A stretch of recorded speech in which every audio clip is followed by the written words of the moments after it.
Good morning, all of you. Myself, Jaswant Kumar Maheshwari. Welcome back to my YouTube channel, JK Education. अगर आप इस YouTube channel पे नए हैं तो please subscribe this channel and press the bell icon. अब तक हमने पढ़ा था पीरियोडिक टेबल के डेवलपमेंट के बारे में। अब उसी को हम आगे बढ़ाते हैं और पीरियोडिक टेबल में जो डेवलपमेंट के अंदर हम बार बार कह रहे थे प्रॉपर्टी प्रॉपर्टी प्रॉपर्टी, उस प्रॉपर्टी के बारे में हम पढ़ेंगे कि क्या क्या प्रॉपर्टी होती है एलिमेंट की। तो उस प्रॉपर्टी को पढ़ने से पहले हमें कुछ टर्म सीखनी होगी। पीरियोडिसिटी, शिल्डिंग इफेक्ट और इफेक्टिव न्यूक्लियर चार्ज। पीरियोडिसिटी हम बार बार कह रहे थे कि एक फिक्स गैप के बाद बार बार जो प्रॉपर्टी होती है वो अपने कैरेक्टर को फिर से रिप्रेजेंट करती है। तो उसके लिए हम क्या देखते हैं कि पीरियोडिक टेबल के अंदर top to bottom and left to right serial difference in property. Serial difference मतलब क्रमिक।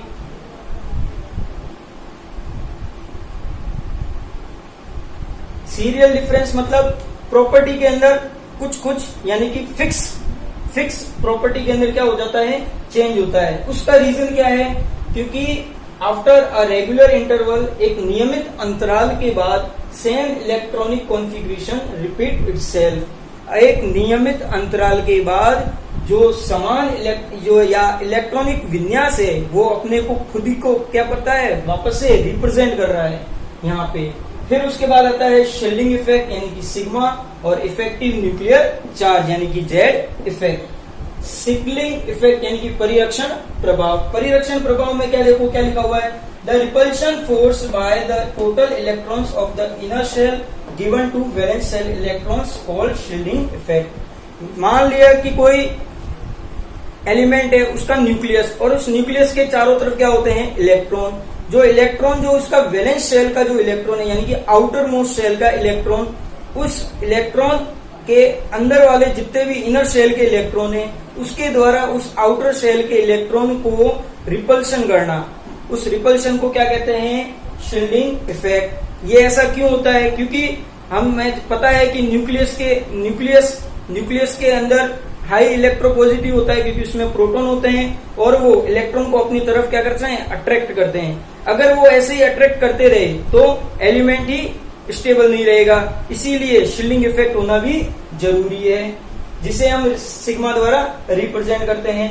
फिर है इफेक्टिव न्यूक्लियर चार्ज, प्रभावी नाभिकीय आवेश, जिसे हम जेड इफेक्ट से रिप्रेजेंट करते हैं। The attraction force given by the nucleus of the electrons of the valence shell is called effective nuclear charge। यानी कि वैलेंस शेल के इलेक्ट्रॉन को न्यूक्लियस द्वारा अट्रैक्ट करने की जो पावर है वही क्या है, जेड इफेक्टिव। अब हम आगे इसको मेजर करते हैं।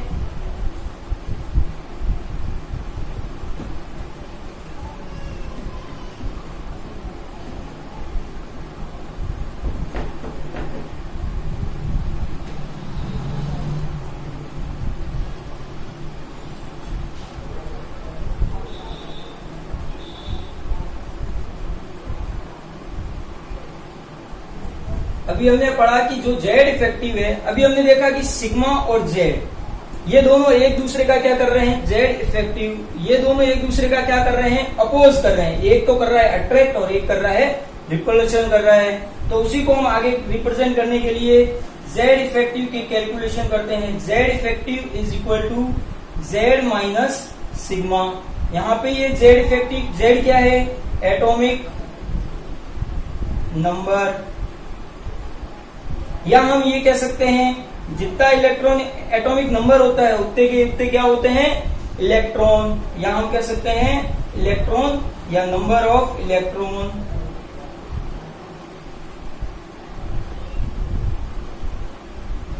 सिग्मा क्या है, अभी पढ़ा था हमने,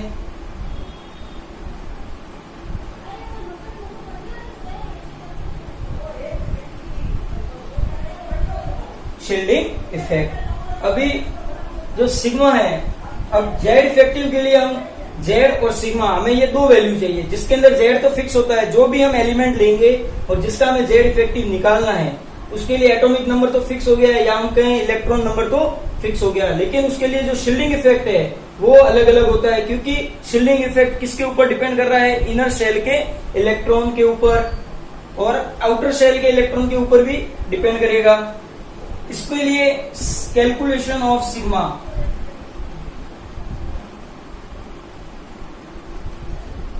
calculation of sigma. Calculation of sigma के अंदर फॉर 1s इलेक्ट्रॉन, अगर इलेक्ट्रॉन 1s का है तो हमें सिग्मा कितना लेना है 0.30। कैलकुलेशन ऑफ सिग्मा, अगर इलेक्ट्रॉन 1s इलेक्ट्रॉन है तो सिग्मा की वैल्यू क्या आ जाएगी 0.30। फॉर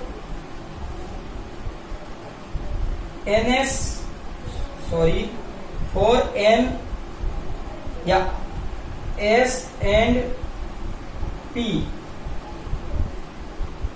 आउटर इलेक्ट्रॉन, अगर s और p के आउटर इलेक्ट्रॉन है तो उसके लिए सिग्मा कितना आ जाएगा 0.35। For n-1 s p d electron, n-1 यानी कि उसके जस्ट अंदर वाला शेल, उसके लिए सिग्मा आ जाएगा 0.85। और फॉर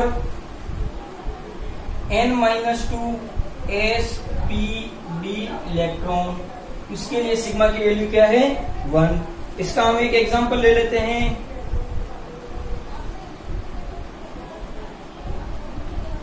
ये एग्जांपल है, हम हीलियम का Z इफेक्टिव निकालते हैं तो हम देखते हैं यहाँ पे Z कितना है 2, क्योंकि हीलियम का एटॉमिक नंबर कितना है 2। तो यहाँ पे Z इफेक्टिव, उसको निकालने के लिए हमें वापस ये देखना पड़ेगा कि इसके अंदर इलेक्ट्रॉन किस सेल के अंदर भरे गए हैं। तो हम देखते हैं कि 2 इलेक्ट्रॉन है तो 2 इलेक्ट्रॉन को भरते हैं 1s2। तो ये हो गया इसका इलेक्ट्रॉनिक कॉन्फ़िगरेशन। तो हम Z इफेक्टिव देखते हैं, Z effective is equal to Z minus sigma. Z कितना है 2, सिग्मा यानी 1s इलेक्ट्रॉन। यहाँ पे ये ध्यान रखना है कि 1s इलेक्ट्रॉन 2 है तो यहाँ पे 2 इंटू 0.30 नहीं करना है। क्यों? क्योंकि एक इलेक्ट्रॉन को तो रिपल्शन करना है, उसी के लिए तो हमें इसको, एक इलेक्ट्रॉन को तो ये रिपल्शन करेगा और इफेक्ट किसके द्वारा हो रहा है, पीछे बचे एक इलेक्ट्रॉन के कारण। तो यहाँ पे क्या आ जाएगा 0.30 तो 1.70, यानी कि हीलियम जिसका Z2 है उसका इफेक्टिव या Z इफेक्टिव कितना आ रहा है 1.70। ठीक है, नेक्स्ट अब हम इसमें आगे देखेंगे Z इफेक्टिव किस किस के ऊपर डिपेंड करता है।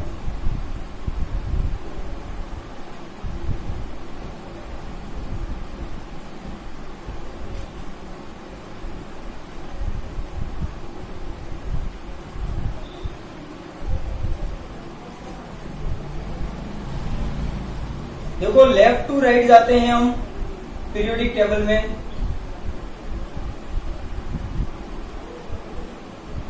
लेफ्ट टू राइट जाते हैं तो इलेक्ट्रॉन इंक्रीज होते रहते हैं। इलेक्ट्रॉन इंक्रीज होंगे तो Z effective is equal to Z minus sigma. Z effective is equal to Z minus sigma. Z भी इंक्रीज हो रहा है और सिग्मा यानी कि परिरक्षण कम, यानी कि सिग्मा कम होगा या ज्यादा होगा, कम होता जाएगा। तो Z इफेक्टिव क्या होता रहेगा इंक्रीज, यानी कि लेफ्ट टू राइट जाते हैं तो Z effective increase. Top to bottom जाते हैं तो इलेक्ट्रॉन तो एज इट इज होते हैं, electron same but shell different हो जाती है।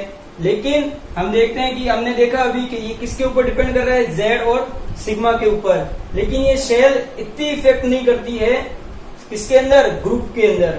ये तो हम बात कर रहे हैं पीरियड की और ये बात कर रहे हैं हम ग्रुप की।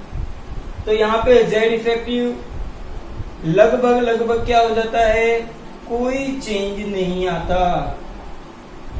Z इफेक्टिव में कोई चेंज नहीं आता। फिर हम बात करें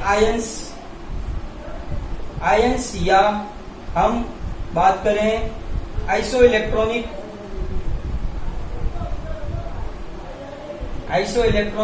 स्पीशीज के बारे में। आइसो इलेक्ट्रॉनिक स्पीशीज मतलब वो स्पीशीज जिसके अंदर इलेक्ट्रॉन्स के नंबर क्या हो, सेम हो। ठीक है, उसकी हम बात करें तो हम यहाँ पे देखते हैं, सपोज एग्जांपल ले लें हम N3 माइनस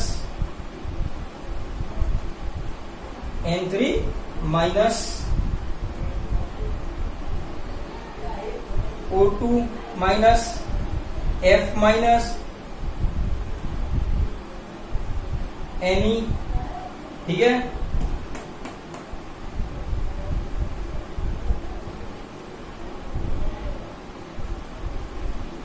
ये हमारे पास आइसो इलेक्ट्रॉनिक स्पीशीज है। इन सब के अंदर टोटल इलेक्ट्रॉन कितने हैं? टोटल इलेक्ट्रॉन काउंट कितने हैं? 10, ठीक है। तो अब यहां हम देखते हैं कि ये जो जेड इफेक्टिव है वो किसके ऊपर डिपेंड करता है, लेकिन इसको समझने से पहले एक टॉपिक समझना होगा।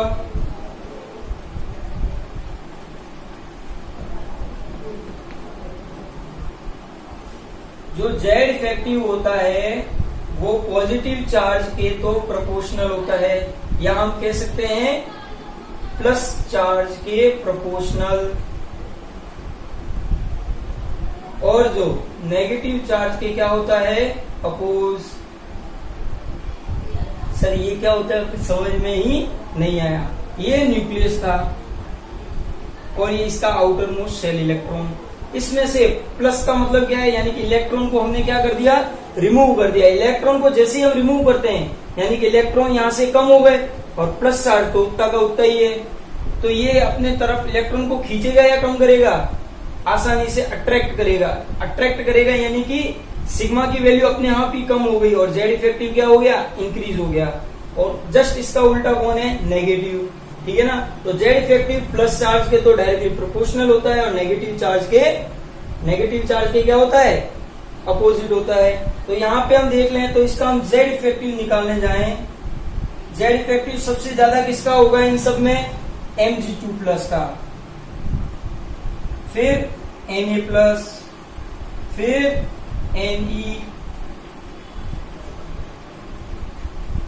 फिर F, फिर O2 माइनस, और लास्ट में कौन हो जाएगा? N3 माइनस, ठीक है।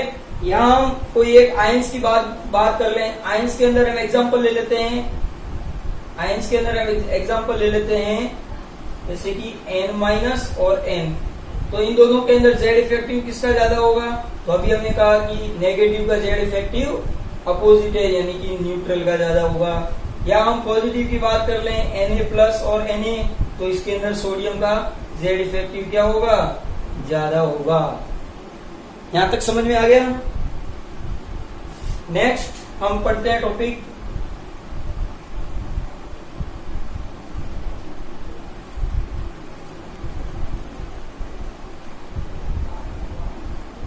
हम बार बार पीरियोडिक टेबल के अंदर प्रॉपर्टी की बात कर रहे थे। प्रॉपर्टी में हमने दो देखी थी, एक थी फिजिकल और एक थी केमिकल। केमिकल प्रॉपर्टी तो हम जो ब्लॉक पढ़ते जाएंगे उसी के अंदर पढ़ते जाएंगे, लेकिन उससे पहले फिजिकल प्रॉपर्टी के बारे में हम टोटल यही पढ़ लेते हैं। फिजिकल प्रॉपर्टी के अंदर सबसे फर्स्ट होता है atomic radius.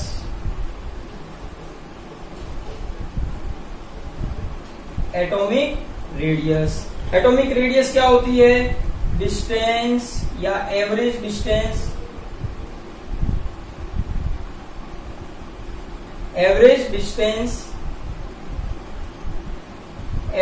Distance of valence shell electron to nucleus, यानी कि न्यूक्लियस से उसकी वैलेंस सेल के इलेक्ट्रॉन तक की एवरेज डिस्टेंस क्या होती है? Average distance atomic radius. Atomic radius को हम नॉर्मली काउंट बहुत डिफिकल्ट रो से करते हैं, या हम ये कह सकते हैं कि रेयर मेजरमेंट, इसका मेजरमेंट कैसा है? Rare, because first isolated atom rare, या isolated atoms not generally gain. हमें आइसोलेटेड एटम आसानी से प्राप्त नहीं होता। हम देखें तो boundary of atoms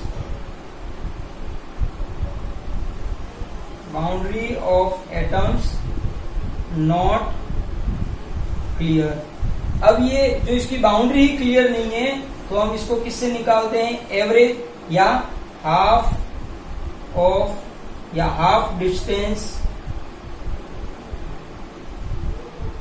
distance of molecule. हम इसका क्या कर लेते हैं, एक मॉलिक्यूल ले लेते हैं और उसी का क्या कर लेते हैं, हाफ डिस्टेंस। जो ये डिस्टेंस होती है मॉलिक्यूल की, ये किसके ऊपर डिपेंड करती है, intra molecular bond. Intramolecular bond यानी कि एटम और एटम के बीच में किस टाइप का बॉन्ड है, उसी के ऊपर ये डिपेंड करती है। और इंट्रामोलिकुलर बॉन्ड जनरली 4 टाइप के होते हैं। फर्स्ट होता है कोवेलेंट, सेकंड होता है आयनिक, थर्ड होता है मेटेलिक और फोर्थ होता है वांडरवाल।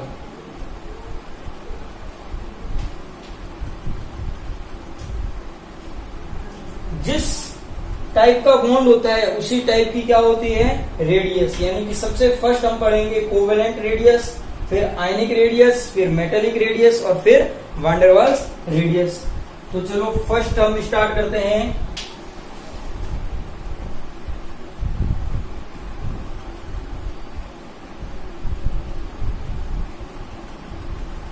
फर्स्ट हम स्टार्ट करते हैं, यहां हम एक पॉइंट लगा के स्टार्ट करते हैं, कोवेलेंट रेडियस।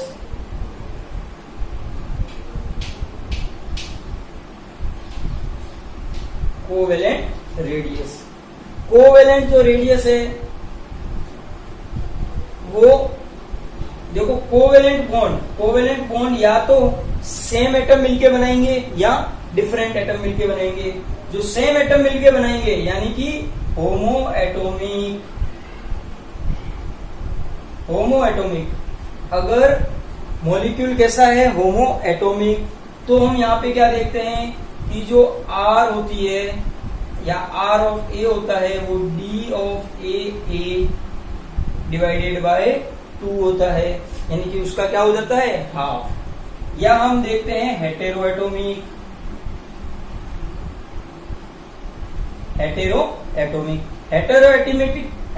एटोमिक के अंदर 2 केस होते हैं। फर्स्ट केस इलेक्ट्रॉन नेगेटिविटी, या इफ इलेक्ट्रॉन नेगेटिविटी सेम, अगर जो 2 एटम है उन दोनों की इलेक्ट्रॉन नेगेटिविटी सेम है, तब हम देखते हैं D of A B is equal to R of A plus R of B, यानी कि वो का वही है, उसका हाफ ही कर लो, ठीक है, दोनों एटमों को ले करेंगे।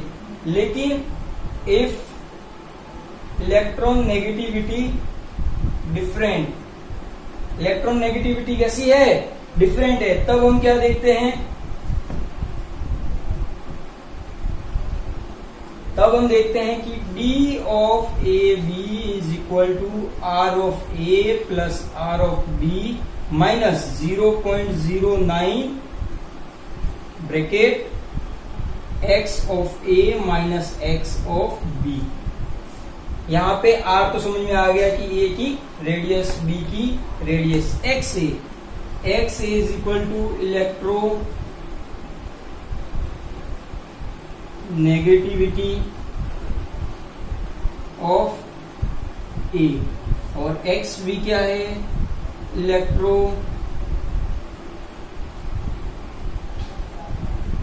Negativity of B। एक्स है इलेक्ट्रो नेगेटिविटी ऑफ A और एक्स भी इलेक्ट्रो नेगेटिविटी ऑफ B। अब हम इसका एक एग्जांपल ले लेते हैं।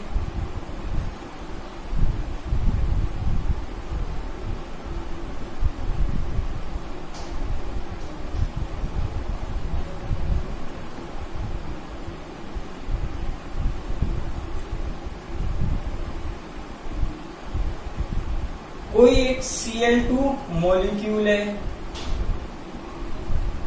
उसके अंदर जो हमें डी ऑफ ए या हम कह सकते हैं डी ऑफ सीएल या सीएल गिवन है 1.98 एंगस्ट्रॉम। तो हमें क्या करना है, calculated the radius of CL. हमें सीएल की क्या निकालनी है, रेडियस निकालनी है। तो अभी हमने पढ़ा कि मॉलिक्यूल कैसा है, होमो एटोमिक। तो होमो एटोमिक के अंदर हम इसका क्या कर देते हैं, सीधा सा हाफ। तो R of Cl is equal to D of Cl divided by 2, 1.98 angstrom divided by 2। Answer is 0.99 angstrom. Second इसका एग्जांपल, कोई मॉलिक्यूल है F2, उसकी रेडियस है 1.44 एंगस्ट्रॉम। मॉलिक्यूल एक है H2, उसकी है 0.74 एंगस्ट्रॉम, 0.74 एंगस्ट्रॉम। और उसकी electron negativity of F given है हमें 4, electron negativity of hydrogen given है 2.1। तो हमें क्या निकालना है, calculated the distance of HF। Distance किसके बीच की निकालनी है, HF के बीच की। अभी हम देख रहे हैं कि HF कैसा है, हेटेरो में भी कौन सा है, इलेक्ट्रॉन नेगेटिविटी डिफरेंट वाला। उसके लिए अभी मैंने फॉर्मूला लिखा था R of A plus R of B minus 0.09 bracket XA minus XB। तो अब वही फॉर्मूला यहाँ पे पुट कर देते हैं।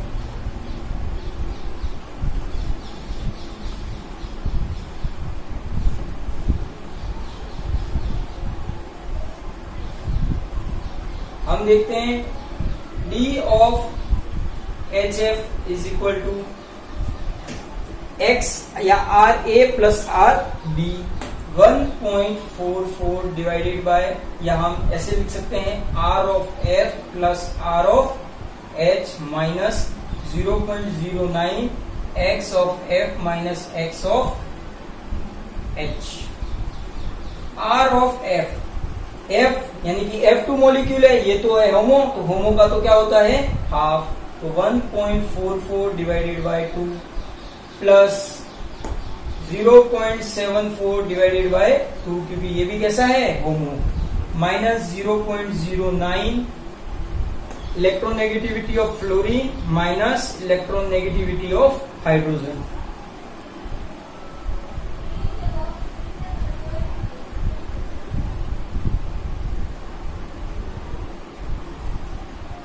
इसका आंसर आ रहा है 72.72 प्लस 0.74 माइनस 0.09। इसका आंसर आ रहा है 1.9। ठीक है, अब इसको हम नेक्स्ट सॉल्व करते हैं। 1.46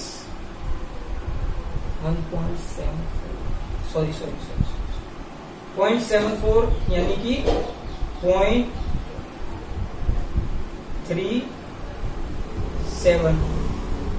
इन दोनों को ऐड करते हैं, 7 2 9 7 3 10 का 0 1 1.09 माइनस इन दोनों का मल्टीप्लाई 0.171।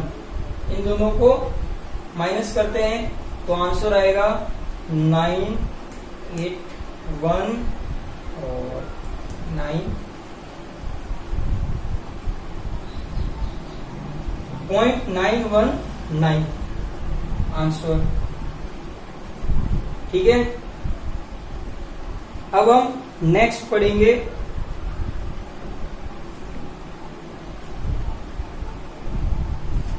फर्स्ट तो हो गया कोवेलेंट, सेकंड कौन सा है, आयनिक।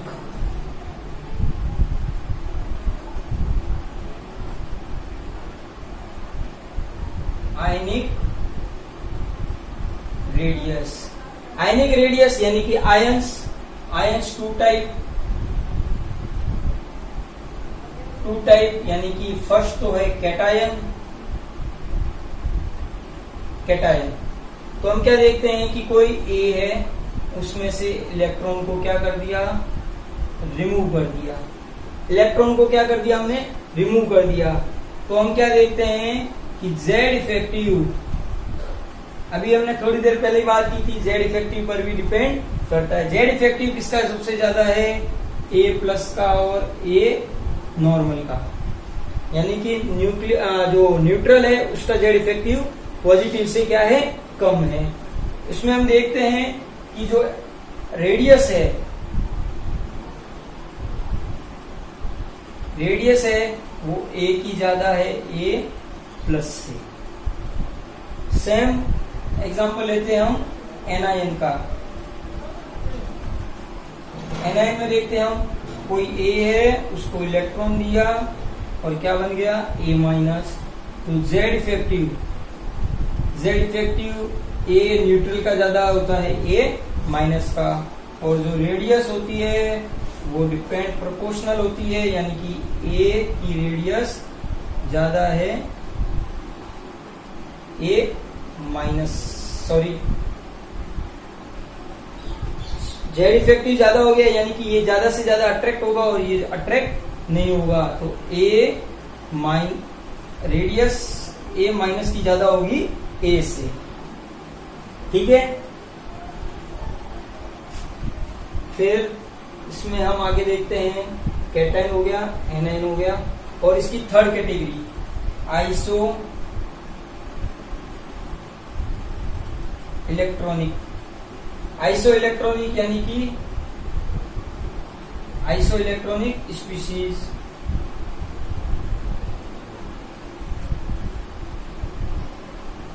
those species which have same electron but nuclear charge, nuclear charge क्या होता है, डिफरेंट। न्यूक्लियर चार्ज क्या होता है इसका, डिफरेंट। इसका हम एग्जांपल ले लेते हैं।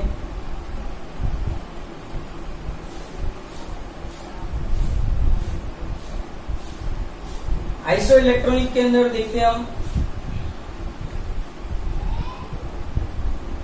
N3 minus, O2 minus, F minus, Na plus, Mg plus. इन सब के अंदर हमने अभी थोड़ी देर पहले देखा था कितने इलेक्ट्रॉन होते हैं, 10 इलेक्ट्रॉन। और हम देखते हैं इनका न्यूक्लियर चार्ज कैसा है, डिफरेंट। तो हम अभी हमने देखा था कि सबसे ज्यादा रेडियस किसकी होती है, नेगेटिव की। नेगेटिव। यहां हम एक सिंपल सी बात कर ले, नाइट्रोजन के अंदर हमने 3 इलेक्ट्रॉन दिए हैं। 3 इलेक्ट्रॉन देने के बाद नाइट्रोजन के अंदर रिपल्शन ज्यादा होगा, तो उससे क्या होगा, रिपल्शन ज्यादा होगा तो साइज इंक्रीज होगी, इसीलिए इसकी साइज सबसे ज्यादा है। तो साइज का ऑर्डर क्या हो गया, N3 minus, O2 minus, F minus, Na plus और Mg प्लस। फिर हम पढ़ेंगे थर्ड रेडियस के बारे में हम पढ़ेंगे। थर्ड रेडियस है मेटेलिक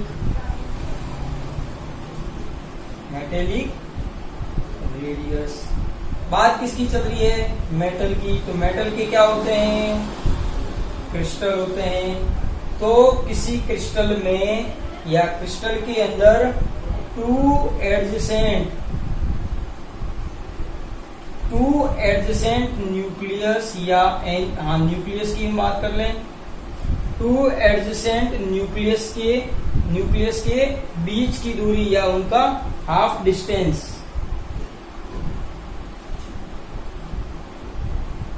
या हम कह सकते हैं half distance of 2 adjacent nucleus which are present in crystal या लैटिस क्रिस्टल, उसे हम क्या कहते हैं, मेटेलिक रेडियस। बस ये इतना ही है कॉमन। अब उसका क्या करना है, हाफ है, मेटल है तो मेटल किसी एक का ही होगा, ठीक है ना। तो उसका हमें क्या कर देना है, हाफ डिस्टेंस कर लेनी है। फिर फोर्थ है वांडरवाल। Van der Waal radius. वांडरवाल्स जो होता है वो फोर्स बहुत ही वीक फोर्स होता है। ये जो होता है वो किसके अंदर होता है? नॉर्मली इनर्ट गैस के अंदर, inert gaseous molecule. Inert gas जो होती है वो किसी से अभिक्रिया करती नहीं है, तो वो इसके अंदर वांडरवाल्स को क्या करते हैं? वांडरवाल्स फोर्स को रिप्रेजेंट करते हैं और उसी के कारण इनके अंदर क्या आ जाती है? वांडरवाल्स रेडियस। क्या होता है? जैसे कि कोई इनर्ट गैस है, या हम कह सकते हैं इनर्ट गैस के साथ साथ या कोई गैसियस, हम यहाँ पे एक और चीज ले सकते हैं, गैसियस या gases present in solid. Solid के अंदर अगर गैस प्रेजेंट है, यानी कि गैस को इतना कंप्रेस कर दिया कि वो कैसी हो गई? इनर्ट हो गई, तब भी हम इसके अंदर वांडरवाल्स रेडियस को शो करने के लिए देख सकते हैं।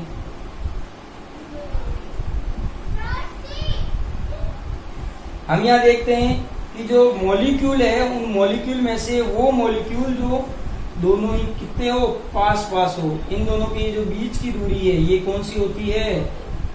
Van der Waal, van der Waal radius. और इन दोनों के बीच की दूरी कौन सी है? वापस से होमो, और होमो के अंदर क्या आ जाएगा? कोवेलेंट। इससे हमें एक और बात पता चल गई कि वांडरवाल जो रेडियस है वो कोवेलेंट रेडियस से हमेशा क्या हो रही है? इंक्रीज, क्योंकि मॉलिक्यूल जो है वो बहुत दूर दूर है, यानी कि बहुत ही ज्यादा स्पेस है इन दोनों के बीच में, और उनके जो सबसे पास वाले जो एटम है उन दोनों के बीच की दूरी क्या है? वांडरवाल्स रेडियस। लाइक कमेंट शेयर जरूर करें, और अगर आपको कोई डाउट हो तो प्लीज कमेंट सेक्शन या बॉक्स के अंदर लिख देवे आप। Thank you.